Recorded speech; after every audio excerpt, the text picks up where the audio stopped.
Welcome to the Bloom Where You're Planted podcast from Never Too Late Cafe.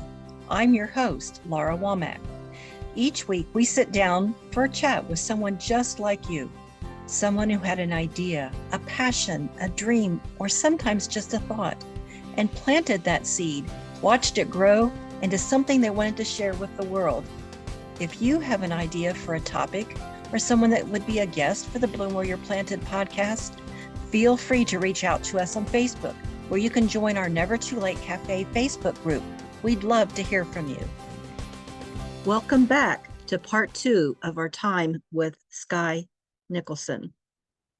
Just two of your analogies that you've used so far are so very profound, because they're both a visual and can be made personal. So you have a workbook. Is that also available for purchase? Yep, it's on Amazon. The name of it is Elemental Alchemy, a journal for transformation. And it's covered with butterflies on the front, because it's all about the act of transformation following that butterfly analogy. That's amazing. So, well, let's get back to your writing. I just have to say, with your story of your environmental engineer and your transformation, do you see how very powerful your history? I'm not talking about your alcohol use history. I'm talking about your education, your teaching, and all that, how it's come down this path to be helpful to so many people now. Yeah, I think that coaching is a natural evolution from teaching. Anybody that is listening who has ever been a teacher will know that most of teaching is not actually imparting the periodic table or, learning about prepositions. It's coaching. It's facilitating and guiding young people to live their fullest self. When I taught high school in the inner city of Chicago, many of these kids, by the time they reached me, they had already decided who they were. They had decided that they were oftentimes bad, like I'm putting this in quotes, bad kids, dumb. A lot of times they had been told this, from educators and family members and other kids. And so they arrived in my class already having this kind of self-deprecating view of themselves, especially girls in science. I mean, by the time girls get to high school, studies show that like 70% of them decide they're bad at science. And, the study, and it's even higher when you look at African-American girls, which is mostly who I was teaching. Like 90% of them are bad at science. They've decided that. I'm not saying it. They've decided that. And so they get into my classroom, and my job is to help them feel that oh, I can do this. I understand this. This is interesting to me. I want to know more. And science is all about curiosity. I don't care if you learn the names of all of the phylums and the kingdoms and all that, but it's about fostering a curiosity. And, once people are able to kind of get curious about something, then all of a sudden their work ethic shows up. They start doing their homework. They start asking questions. Before they know it, they are doing science. And then when they realize like, oh, wow, I just did this science. I just got an A or B on this test. And now their whole view of themselves is shifting. And they may not ever remember it, but some of them do. I tell you what, I still have Facebook friends who are my students. Every once in a while, some of them will tag me in something or post a goofy science meme. Well, you made an impact, obviously. So, do you find, so basically you do say that your coaching is women? My one-on-one workplace. My one-on-one coaching is primarily women or female identifying people. In the workplace, my workshops are are all gender. Okay. Okay. Would you mind if I read a poem? So we're talking about science and like, could I read a poem? Absolutely. Go for it. Okay, so I want to share this one. It's because it's a little bit sciencey. It's called Little Black Holes. So this poem is in my second book, which is The Other Side of the Stars. And well, I'll just read it. All right. Little Black Holes. I listened to a podcast that told me there are millions of tiny black holes careening through space, colliding with Earth every day and passing right through our bodies, slipping by unnoticed in the vast emptiness inside us through spaces between atoms. How strange, I thought. Have you ever been so lonely you felt just like a black hole, pulling everything and everyone towards your pulsing need just to consume them? There are entire lifetimes lived this way, believing love cannot pass too close to gravity without being gobbled up, believing you are dark matter in a sea of stars. And yet, they also said this about black holes. Every object devoured, all stars and moons and planets, biologics, dusts and stones, is radiated back outwards like a glowing scrapbook suspended in time. It's been detected by precision instruments, they said, and validated by math. How strange, I thought. These minuscule black holes, sifted through my cells like a sieve, contain star parts and maybe the essence of an alien, filling me with photons collected from the beginning of time. Maybe today they will suck a bit of your sorrow into their vacuum, or shine out some of the love I'm trying to put into this world, spinning it into the cells of whoever needs to feel less alone. Wow. Well, that brings me to the point is that you read out, you go to public readings. I can see because there's emotion behind it and it's powerful. So that was wonderful. So is that one that you've read out before? Yeah, I've read that one a few times. So I started an open mic poetry night here in Columbus, Indiana, about I guess it's been 2 years now that since I started it. And it began as a little grassroots group. So we were in a yoga studio and I would drag an amp. I had an old amp and a mic stand that I borrowed from somebody and the microphone from my daughter's karaoke set. And so I would drag these items up the stairs to this yoga studio and we'd set cushions on the floor. And I invited people to come and read their poems into the microphone. And it was interesting because people showed up. I didn't know if people would show up, but people showed up. And most of them had just journals, raggedy old journals, or pieces of paper folded in their pocket, or old folders from poems they wrote 20 years ago. And they would come up to the microphone, and I would say 9 out of 10 never really read their work in front of anybody else before, especially in that kind of with a microphone. And yet it's so powerful to put your words out there. And it's so powerful to sit and hold space for somebody as they are being incredibly vulnerable with their words and sharing in that way. And we would cry and we would laugh and people would hug each other. I remember one of the first ones I had, a woman went up to the microphone and she opened up her journal and she just began crying. And she couldn't even get the words out. She just cried and cried. And another woman came up and put her arm around her and just held her. And she stood there for probably 3 minutes and cried, and then was able to read her poem. Wow. And it's like, it gives me chills just thinking of it. I didn't really know what would become of it when I started it, but it was like one of those integrity, like in line with your integrity things, like where I did this, and then the whole community kind of came forth and was like, we needed this. We needed this space.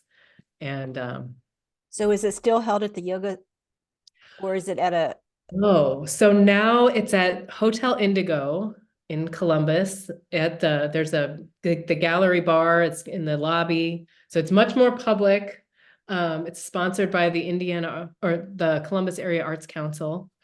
And we do it on the second Thursday of every month.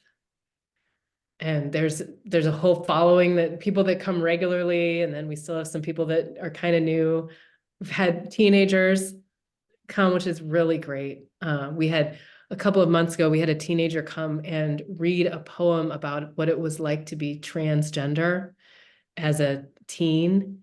And it was, oh man, that was another powerful thing. I mean, the audience was filled with people, that weren't necessarily had never heard of this before. And afterwards, all kinds of people came up and talked to this young person and told them how great their poem was. And it was really amazing to have this interchange happen in this space of people that may have never crossed each other's paths otherwise. Right. It the term that I've heard recently that makes me think of what you just described is holding space for someone. Mm-hmm. Yes. I mean, Yes. I don't know if it's always been around, but recently I've heard it more. And maybe it's the TikTok or the real that we see on Facebook, but it sounds like and the energy that must happen when people witness I don't know. I just have this visual of people being part of the whole process. They're holding space in their own way. They may not have been the person that hugged, but they were there and respectful and stayed or whatever. Yes, I love that you said that, because it's true that there are people that come and never read, but they come every month to hold space. And I feel like they get as much out of the experience as the people that are reading for that very reason. They become a part of the poem and the poetry experience as a whole, as the listener, the witness, the space holder. Yeah. That is amazing. So you have 3 books, one of which is the workbook. Yes. And you do one-on-one coaching. Mm-hmm. And you do workshops, and you host a poetry night. I got a couple of kids. And what? There's And more. I got a couple of kids thrown into the mix. Yeah. Yeah. Did you have influences as you were growing up in any of the things that you're doing now? Absolutely. My parents, I write some about my parents in my poetry books. My parents, I'm an only child, and my parents were always very supportive of me. I mean, talk about holding, they were kind of my original space holders. And I think that, they always encouraged me to be myself, to do the things that really filled me up. And I lost that for a long part of my life, kind of seeking to please others. I sort of lost that individuality, that selfness. And as I gained it back after I took alcohol out, I think it gave me that perspective of, wow, I used to have this. I used to feel safe to be myself when I was a kid. And a lot of that was because of my parents. And so although it's not like a direct influence in like, well, they influenced me to write or to do this or do that, I think it's like that being okay in your own authenticity, which then allows you to do whatever it is that you're drawn to do. I mean, my parents aren't poets, but they're allowing me to be myself has allowed me to kind of follow this path, even though it's not a traditional one. You think that that opportunity that you had with your parents, I don't know if opportunity is the right word, but the gift, influenced your teaching with inner city kids that may or may not have had the same opportunity or gift from their parents? You know, you're talking inner Yeah. city. Yeah. You know, I think so. I had never really thought of that in that way.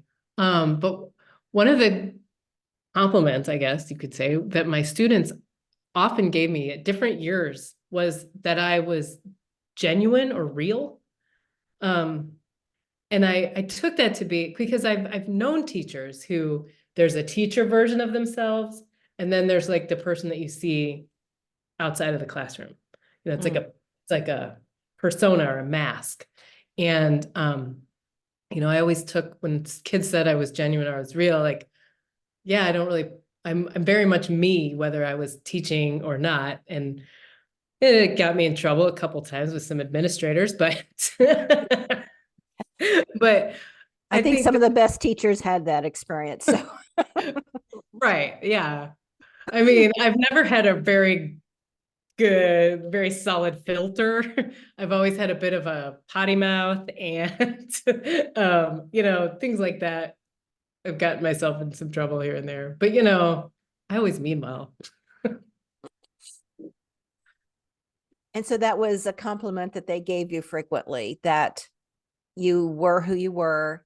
And I'm just going to guess that you probably provided that gift to individuals that didn't have that. I've lived inner city or worked inner city before, not in Chicago, but in the Boston area. And I can safely say that sometimes there weren't always nurturing parents at home. And that's not just inner city. I shouldn't generalize in that way, because that's life, you know. So Yeah, I mean, that was one of the wonderful things about teaching, and one of the hardest things about teaching is being able to be an adult in their life that is a positive, you know, positive energy. But yeah, I mean, it's really hard sometimes to kind of walk alongside some of these kids that have so much pain and struggle. And like, you know, I have an innate desire to fix it. I want to fix everybody's problems, which is what drove me to these careers of helping people, definitely. You know, and in my older age now, I've really done a lot of work around that. As a coach, you know, I'm very much better at being able to step back and recognize that I am not responsible to fix anybody, whether they're my clients, my spouse, my kids, anybody. I can only fix myself. But when I was younger, when I was a teacher, I definitely had that like need to save and fix. It was hard. When we were talking about alcohol and changing that, taking that aspect out of your life, there's a writer that I followed for a long time. It's Julia Cameron from Artist Way. And one of her concerns when she decided to take alcohol from her life as a writer, she had this fear of not being able to be creative again. Did you experience that as well? Like, was that like, oh, my crutch will be gone, or my catalyst for creativity? Was that ever? Well, no, because I didn't start writing again until I was sober. There's been a few, I can think of a few poems I wrote in the 25 years of drinking that like probably I can count on one hand the number of times I actually sat down and wrote a decent poem in all those years. But it wasn't until I stopped drinking that my creativity came forth. Now, I had a lot of other fears around quitting drinking, and namely the biggest one, which is probably kind of the parallel, is that who will I be? What is my identity? You know, my identity was so wrapped up in alcohol, at least I thought it was, that I was the party girl, you know? I mean, if I wasn't Skye that was pounding vodka tonics and staying out later than everybody else, then who would I be? And that's always who I was. I brought the party. I was always the last one standing. I thought that's why people liked me. Now Mm. come to find out that, yeah, I mean, I might have been fun sometimes, but also people thought that I was a little bit sloppy and too drunk. And, nobody wants to hang out with that really drunk person that's falling all over themselves at 1 a.m., slurring. Like nobody wants that. Um, I'm going to ask you a question about one of your writings. The Yeah. woman that held your hair. Yeah. Okay. Was Can I read it? Or do you want to ask the question and then I'll read it? I just want to ask you about the poem and how, wow, that was amazing. Is that something you feel comfortable in sharing? Yeah. So I wrote this poem after sitting with two of my really good friends on their couch. They had both gotten divorced. This poem was written fairly recently. And so we were sitting on their couch. They both have kids that are the same age as my kids, and we've been friends for a while. And just listening to them talk about their experience with divorce. And I've been divorced too, but when I was divorced from someone I did not have kids with, and it was many years ago. But I know that feeling of just like, you think your life is going to go this way. You think it's on this path. And then it's not anymore. And like, whoa, what does that mean? Um, and then the title of the poem, For the Women Who Held My Hair, of course, is a nod to drinking and throwing up in a public bathroom while some friend of mine held my hair out of my face while I was vomiting. And it just kind of like how, as women, we've all got each other's backs. We're all kind of living these similar experiences of having dreams that for whatever reason in our life, whether it's divorce or addiction or grief or loss or just the things that happen don't always end up the way that we think they will. But yet it's this sisterhood.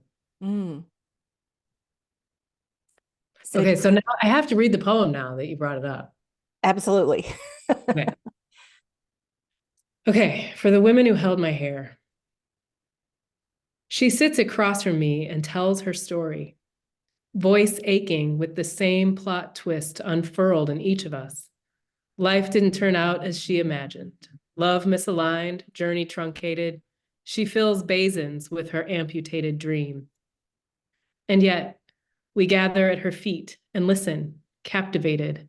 Myself and every other woman whose shoulder I've bruised coming out of the bathroom stall, eyes averted, our mouths dripping with loneliness, because we've lived every word and purged the remnants of our fairy tales, our hearts dangling in our faces. Wow. Was that hard? No, it's like, it feels really good to write something that has a lot of grip on emotion and my heart and my experience. Mm. It feels really good to write it. It's like, it's like a big sigh. It's just like, and then to read it, it's just, I don't know how to describe it, but I've heard the same thing from so many people that come through the open mics is even though, it's emotional or it might choke us up or that once we've written it or spoken it, it's just like, it's like this weight. It's like I handed you part of my heavy load. Mm. I see why people are gravitating to your open mics now. Mm. And well, this podcast is called Bloom Where You're Planted. And I ask everyone that's a guest what that means to them. Yeah. When I hear that phrase, I always think of the flowers in the cracks of the sidewalk. And I, as a scientist and a science teacher, am wholly against spraying chemicals on dandelions. So when I think of Bloom Where You're Planted, I think of those beautiful yellow flowers that burst out of everywhere they're, quote, not supposed to. And yet they bloom with the most vibrant, bright, sunshiny color. I mean, they're literally the color of the sun. Mm. And that no matter how much my grumpy neighbor would spray and spray and pull and spray, is that every year the dandelions that I let grow in my yard, some of them would always grow in his yard too. And words of wisdom for people that may listen to this and say, I would like to do that or experience that or whatever, do what you've done or are doing. What words of wisdom would you offer them? Well, we all have a knowing inside of us, the little tingling that tells you to do the thing that you want to do, or to leave the guy that is a toxic partner, or to take the risk and show up to the open mic and open up that folded piece of paper and read it. Like, we all have that little tingling. And I know anybody that's listening knows exactly what I'm talking about, it because we all know how it feels, right? It's like this little nudging inside of us that says, do this thing. And sometimes we don't want to listen to it because it means that if we listen to it, we have to do a scary thing, like break up with that guy or stand in front of a microphone, or, my advice is listen to that little tingling voice inside of you and do that thing, because that is the voice of your integrity. And that is the voice that will line you up in the flow of the universe. When you listen to that voice, it's like you're stepping in the current and the sparkly breadcrumbs are going to take you somewhere cool. I like that. So what's next for you? Well, I'm gonna try to promote this book. I've got a lot of stuff coming up. I don't know when we're gonna air, but April is full of some great poetry things. And so I've got a lot of stuff going on with the book and poetry.